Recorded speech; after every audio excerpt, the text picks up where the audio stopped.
Hi, Joe. Welcome to the Call-In family. What would you like to say this morning? Hey, good morning. Happy New Year. Happy New Year. Well, a new listener, new caller. Oh. But it sounds like that if I said some of the same stuff you're saying about your culture, your race, your ethnicity, I'd be canceled because it's completely racist. Okay, so how do you define racism? What's your definition of racism?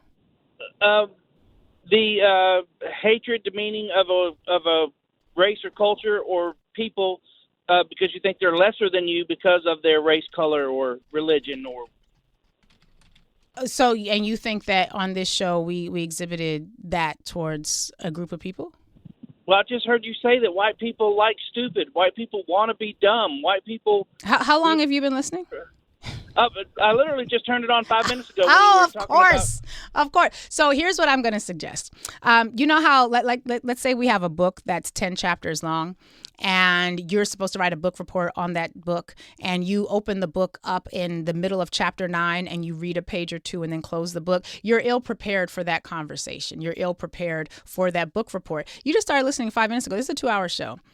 So I don't know what you heard, what clip you heard, but I would suggest that before you take, because you've only been listening for 5 minutes and you've been on hold. Let's see, how long? You've been on hold for a little while. So you've been on hold longer than you've been listening. I would suggest that you either go back and listen to the full show, gain some information. But to give you the Cliff Notes version, what we're talking about is what happened over the past couple of weeks when Vivek Ramaswamy, who we like to call Vivacious, and Elon Musk, who we like to call Elongated Musketeer, when they basically said that white American culture is idiotic and does not value learning things, and they prefer jocks and prom queens to actually being nerds and learning things. So what you may have heard was our discussion about said thing, but I suggest you just listen longer before you call into a national show and then put your lack of understanding on display. Any final comment before we move on? Yes. When you make a comment because you say you know how white culture is or white people are, which is fine, but if I say the same about black people, then once again, I would be criticized and ridiculed. Oh, great point. Oh, Joe, that is a great point. Question for you. Have you taken any African-American studies classes? I sure have not. Okay. Have you read any books by African-American scholars and authors and writers and thinkers? Yeah, I read, Thomas Sowell. I read Thomas Sowell, so yeah. And so that, but what do you use to gather your information about black people? Well, my daughter is half black. Okay, so no. That Thomas Jefferson had black children that he kept enslaved. That doesn't count. What I'm suggesting to you is that number one, you should read about black people before you would make statements about black people. See, unlike you, I've studied whiteness. Here we go. The reason I can talk about you in ways that, or white people in the ways that you can't talk about black people is because I've actually done the work. Joe, I've read the books. I learned your history. I learned the history of European peoples. I learned so many things about you, and you have not learned anything about black people. You said a book by Thomas Sowell, who is an economist. Some might consider a very conservative economist. It's a senior fellow at the Hoover Institution, so that's great. But I'm not talking about economics. I'm talking about history. I'm talking about learning about the culture, the history, the language, the intellectual capacity and expression of that intellect vis-a-vis cultural expression. You don't know any of those things about black people. So, of course, you would get canceled because anything you would be saying about black people is from your ignorance as a white man. I know all about you, babe. I had to study. I had to master information about you in addition to mastering information about myself. So when I say I'm better than you, it's not that I'm looking down on you. It's that I have done more work than you. I have done more reading than you. I would never call into a show that I'd only listened to for 5 minutes and presume to tell the host what it is that they're talking about and my issues with it, because I don't have my head up my ass. So I would not do those things. So of course I'm not going to get canceled because I know what I'm talking about. You don't. Does that make sense, Joe? Cool.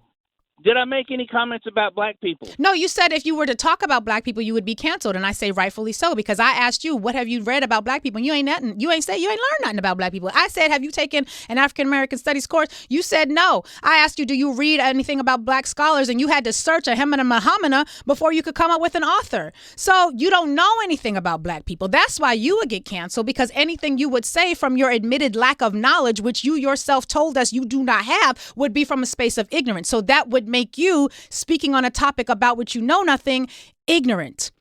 I know what I'm talking about because I do the work. Do you see how that works? You see how that's different? Oh, he hung up? Joe, We were just getting started. We were just getting started. I hadn't even revved up yet. My voice volume hadn't even shifted. Come on. But this is what I mean, folks, when I say lack of knowledge. He could not even sit long enough to deal with why it was his point makes no sense. He ran from information. That is white culture, according to Vivacious and Elongated Musketeer. Ran from information. They said, I don't have information. I'm going to call and speak to a national show out of my lack of information. And then when I did it, he said, well, you can't do that, because if I did it, I would be canceled. We are not the same, Joe. I, on this topic, am better than you because I've done the work. And if we were at the same workplace, you'd probably consider me a DEI hire, which is fine because I'd rather be that than a WEI hire. Now, you probably don't know what WEI hire means, and I'm going to non-condescendingly explain it to you. It means when you can be white, entitled, and inept, incompetent, or ineptly incompetent, similar to what might happen if, say, a random person who had not listened to a show for more than 5 minutes were to call up because they were frustrated about something they had just heard without any context, kind of like the example I gave of starting a 10-chapter book in the middle of chapter 9, reading a page or two, and then closing it and pretending you know a thing. You gotta be willing to sit with the discomfort of not knowing things. And I know you're still listening because you was online for a minute. You was online for a minute. And it's okay. You can know things. But knowing things requires discomfort. Knowing things does not allow you to sit in your comfort zone. And unfortunately, white American culture, according to Vivacious and Elongated Musketeer, white American culture is one that prefers sitting in the comfort of not knowing things because it's easier for you to manage. Y'all got to work that out. I believe in you.